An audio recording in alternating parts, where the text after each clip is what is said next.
तर गाईज इथे मी निघालेली आपल्या रोजच्या रुटीनला. म्हणजे आज थोडा क्लायमेट पावसाचा होता, म्हणजे पाऊस येईल असं वाटलं. सो मी आपला स्कार्फ फार बांधलेला आहे कारण धूल खूप जास्त आहे. So protect your skin and protect your health. आणि इथे मी निघालेले आहे. नंतर मग जाता जाता दर्शन केलं, थोडं दिवस चांगला जावा म्हणून. आणि कधी पण दर्शन भेटल्यानंतर नाही बोलायला पाहिजे देवाला. सो आम्ही ते दर्शन केलं आणि मस्तमध्ये ही लोकं नाचत वाचत होती, गाणं वगैरे भजन वगैरे.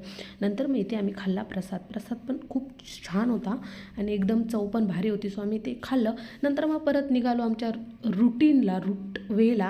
आणि ते मस्तमध्ये व्हिटॅमिन डीची कमतरता पूर्ण झालेली आहे. मस्तमध्ये ऊन होतं.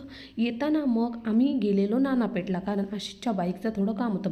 बाईक बोलल्यानंतर पोराचा जीव. सो बाईकचं काम होतं. सो आम्ही तिथे थोडंसं इन्फॉर्मेशन कलेक्ट करायला गेलो होतो. येताना हायवेला बघितलं तर हे काय, आशिष बोलला, अगं तुला हे माहीत नाही का, हे आहे फवारणी. म्हणजे की आपला पोल्युशन आहे ना ते कंट्रोल करतं. आणि ती वाली गाडी होती, सॉफ्ट स्प्रे मारत होते मस्तमध्ये. आणि मी बघितलेलं आहे, मला थोडं चांगलं वाटलं. नंतर मग आम्ही इथे पोचलेलो आमच्या बिल्डिंग खाली. आणि नंतर मग आम्ही बघितलं तर शाळेचं पाणी हे खूप हेल्दी असं. सो आम्ही पण घेतलेलं आहे, आशिष, मी आणि अंकलनी पण घेतलेला होता. आणि जान्हवी मंद आहे, अनहेल्दी खाते ती बावळट, तिला बोललं घे तर नको बोली.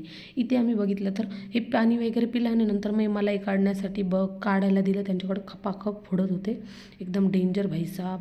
आणि मग आता मी जाऊन झोपणार आहे कारण मी दमलेले आहे. भेटूयात नेक्स्ट व्लॉगमध्ये. बाय गाय.